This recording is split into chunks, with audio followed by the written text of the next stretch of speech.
Borderlands is finally a movie that's gonna be in theaters this week. I've been hearing about this movie for so long, and so many years have gone since they first announced it, that I honestly didn't think this movie was actually going to happen. But it is finally happening. This time it's gonna be directed by Eli Roth, who also wrote the script. And in this one, based on the video game franchise of the same name, we follow a band of misfits on the planet Pandora as they're going from one place to another in order to find something. And eventually they're being pursued by other forces that are over there who want the exact same thing, and it leads to a lot of action and chaos and stuff happening that makes absolutely no sense, and it tries to match the game in that respect. And the games are very fun in that sense. What you get with each Borderlands installment and eventually the spin-offs with Tiny Tina, there is a certain sense of zaniness and chaos to them that is very well represented, and that's why the games have the fan base that they do. I haven't played the Tiny Tina games yet, but I have played the Borderlands games. I think they're very fun and they're really, really good. And there's a certain level of, the juxtaposition of like the vibrancy, but also the violence of it and the darker themes that it's playing around with. The way it manages to handle those is incredibly effective. That's something that 2K does pretty well though. They've done that with BioShock as well. That's why I think those two game franchises are as unique as they are. And so the movie is sort of ripe for all of those things. You can do a lot with that material out the gate. Unfortunately, that's not something that happens with Borderlands the movie. That's not to say it's a complete disaster of a video game adaptation by any means. I don't think so. But it's also not a particularly great one, which is a little disappointing to say, especially when right now we are in the middle of some really great adaptations which are being released to the world. I mean, just look at the last few things that we've done, especially with adaptations on TV. Things like The Last of Us or Fallout or Arcane. Like, we are at a point where people are seeing a sense, of discipline when it comes to video game adaptations. Things that honor the material while also trying to do something new with them.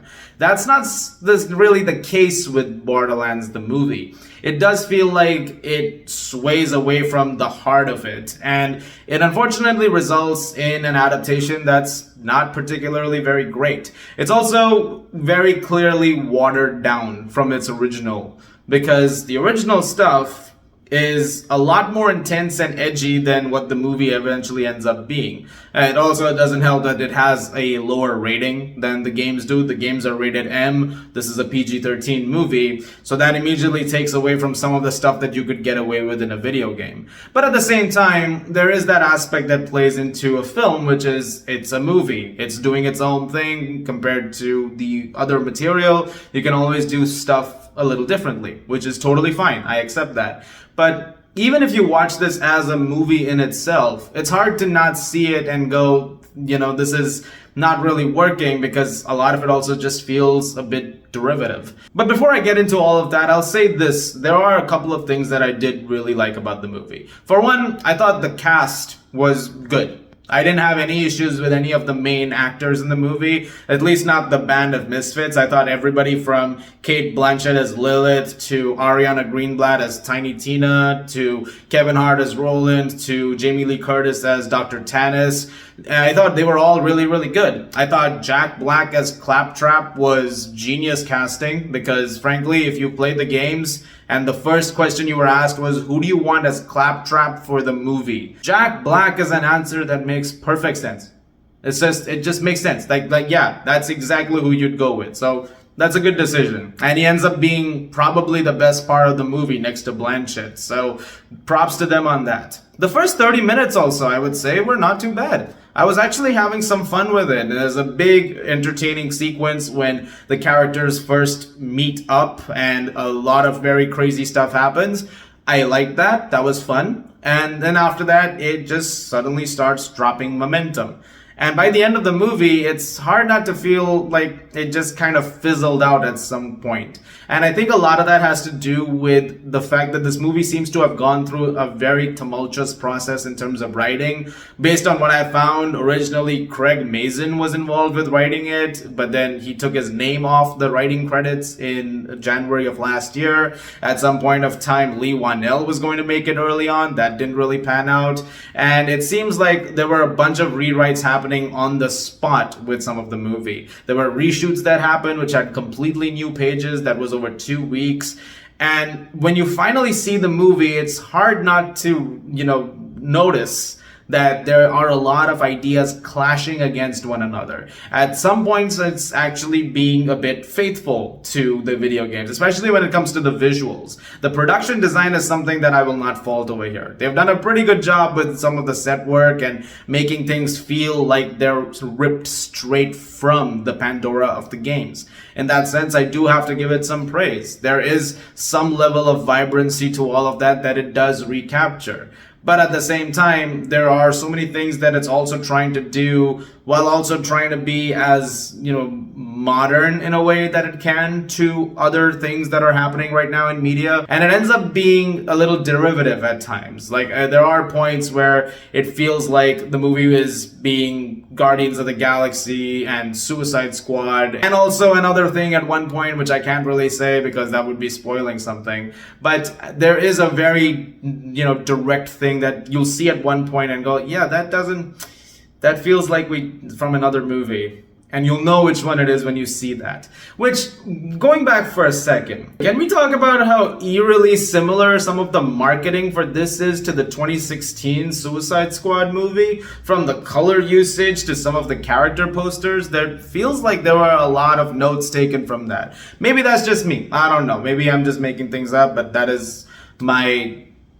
what my perception was. It felt like there was a lot of that from there. Now, granted, you could watch this and say, well, the games did some of this first, right? It's like, yeah, but at the same time, it's just unfortunate that it comes at a moment where this formula has been perfected. And like I said, if you're going to make a movie that's going to have that, you have to do something to stand out. It doesn't really do that. And it kind of ends up shooting itself in the foot as a result of it. And so at the end of the day, what it eventually leads to, the entire movie, is something that's also very predictable. There are certain things that are built up as reveals that you see coming from miles away. Especially one. Like there is one thing that they have going on and you're like, okay, I wonder if they're going to reveal this at some point. And eventually they do. Like, okay, that was the thing. Yeah, I figured that was going to happen. And every once in a while, it'll be interspersed with a line from Claptrap, which is sometimes funny, but that's also just because Jack Black knows how to make that humor work. And so overall, while it does have some moments like that, and I didn't mind the main cast of characters that we're dealing with, the movie is just extremely messy. Oh, I forgot to mention, there are villains in this movie. The villainous presence that we have, played by Edgar Ramirez. Yeah, I didn't really like him much in here. I don't know. They didn't really give him much to work with, and whatever they did was not great. He's not a very good villain. I don't know. Maybe there's a chance some fans will watch the movie and enjoy it a bit more. If that happens, more power to you. I'm very happy for you. But I also think that when it comes to recent video game adaptations, some have done a really good job of things. And I think this could have been on that level too if it had a little bit more cohesiveness to it, but it doesn't quite accomplish that. I'm gonna give Borderlands a 5.5 out of 10. Really just because the cast is not too bad in this, and especially when it comes to Cate Blanchett and Jack Black, they're both really great here. And also the set stuff and visuals and all that, like there's some good stuff in there. But that's really about it. Guys, thank you very much for watching. Look forward to more videos very, very soon. Let me know what you guys think of Borderlands if you're going to go check it out in theaters this weekend. As always, if you like this, please do subscribe. Thank you very much once again. And I'll see you guys at the movies.